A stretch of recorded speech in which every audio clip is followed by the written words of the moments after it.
lost to yourself.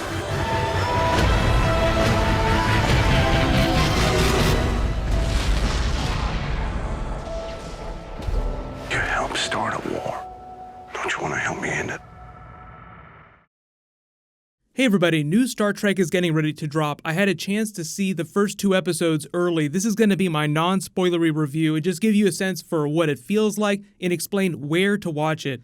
Don't worry if you're confused about all that, but depending on interest level from you guys, I will do weekly videos, so be sure to subscribe to get everything, and there will be a giveaway at the end of this for CBS All Access in case you don't have it yet. So I really do hope people like this. Blew away my expectations based on the way they've been marketing it. They have definitely been underselling this. But if you didn't know, this is going to be 17 episodes for the first season. It's way stronger than a lot of the Star Trek movies that we've had the last couple of years already.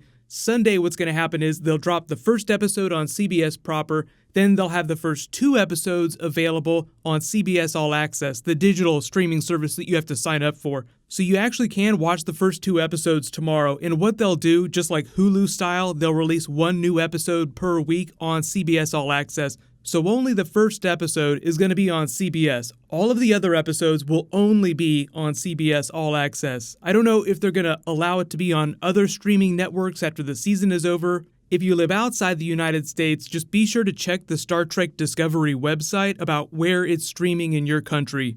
So really, like, the important stuff first. You have 2 starships in this. You've probably seen versions of the trailer. There's the Star Trek Discovery and the Shenzhou.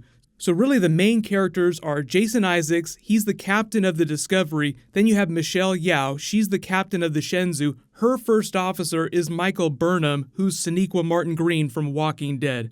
She's been with this captain for 7 years, but she grew up with Spock's father, Sarek, on Vulcan.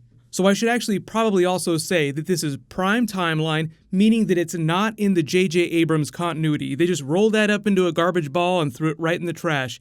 This is canon with the other Star Trek TV series, so Deep Space Nine, Next Gen, everything else. It's set about 10 years before the original series, so Kirk is alive in this series, but he's a young boy. So you can see part of the reason why they said it during that time period is because relations between Klingons and Earth weren't very good, so there's going to be a lot of war. That's what they're teasing in the trailer. But if they really want to, they can introduce young Kirk on the TV show, or young Spock.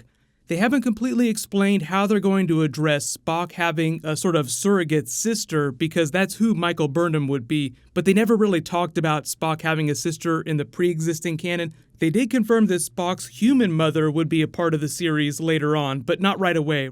Michael becomes Sarek's ward. She grows up at the Vulcan Academy, so she's human. She experiences the full range of human emotions. You can kind of see the direction that's going, but she thinks more like a Vulcan.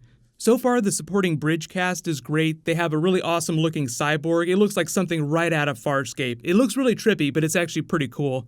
And then on the Klingon side of things, the main character is called T'Kunva. He's played by Chris Obi. You may remember him from American Gods, but he's a total badass. He's not really like a Worf character. He's more like a mixture of Worf and Gowron. He's sort of a leader to his people, but you have to imagine that this is a time before they'd started treating with the Federation in a really big way. So they spend a lot of time setting up sort of the power structure, what their culture is like, in a way that it took a lot longer to get on Next Gen or DS9. But overall, the series feels kind of like the baby of Next Gen and DS9. DS9 was really the series that I watched when it first aired. I was a little too young to catch Next Gen when it first aired, but I really enjoyed sort of the space western down and dirty feel that DS9 had. And when the Klingons came on during season 4, that was really when the series took off. So the powers that be learned their lesson. They're bringing the Klingons in full force, starting with the first episode. They'll be sort of like the main antagonist, but in the way that Star Trek weaves a lot of different characters and stories, they set them up like they're going to be the big antagonists of the series. But there's the Romulans, there's a lot of other people that could serve as villains.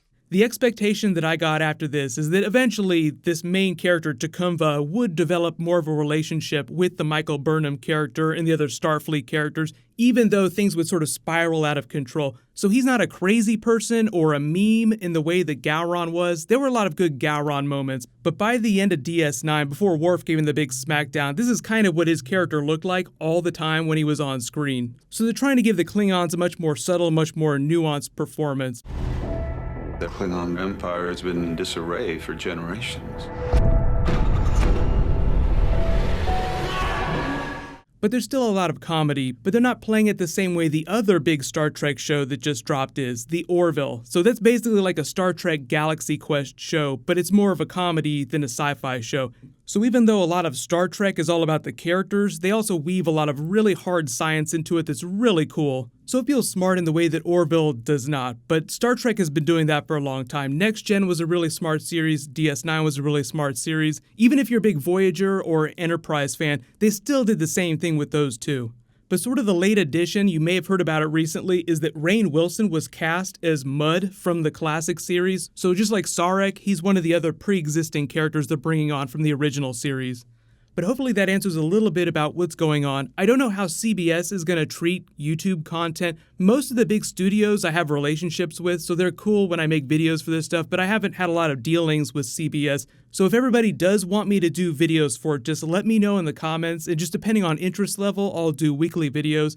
Just having seen the first 2 episodes, they do promise some very big things that are really exciting, so I think it could actually be legit awesome in a way that we haven't seen in a while. And I feel like Star Trek is suited for TV a lot more than it's suited for the big motion pictures.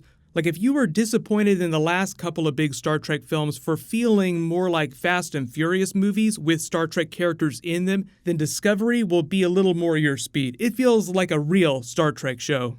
The ships, all the props, everything looks great, and just remember, like I said, this is in keeping with the continuity of the original TV shows. They call that the Prime Timeline. The stuff in the movies is called Kelvin Timeline. You can ignore all that. And I almost forgot, probably one of the coolest things they just announced is they confirmed that they would be going to the Mirror Universe. So if you're a big fan of those episodes, they didn't say when they would start doing that, but they did say it would happen during the first season, and it'll be a big story element.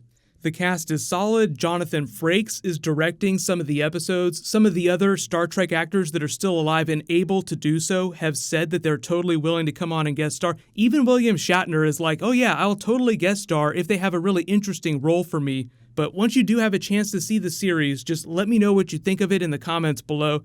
So remember, first episode drops on Sunday, and there's a giveaway for CBS All Access membership. All you have to do to enter is just be a subscriber, leave a comment on this video. I'll announce the winner when I post my spoilery Easter egg video for episode 1. So while you wait for everything, you can click here for brand new Rick and Morty, and you can click here for brand new Game of Thrones. Thank you so much for watching. Everybody stay awesome. I'll see you guys tonight.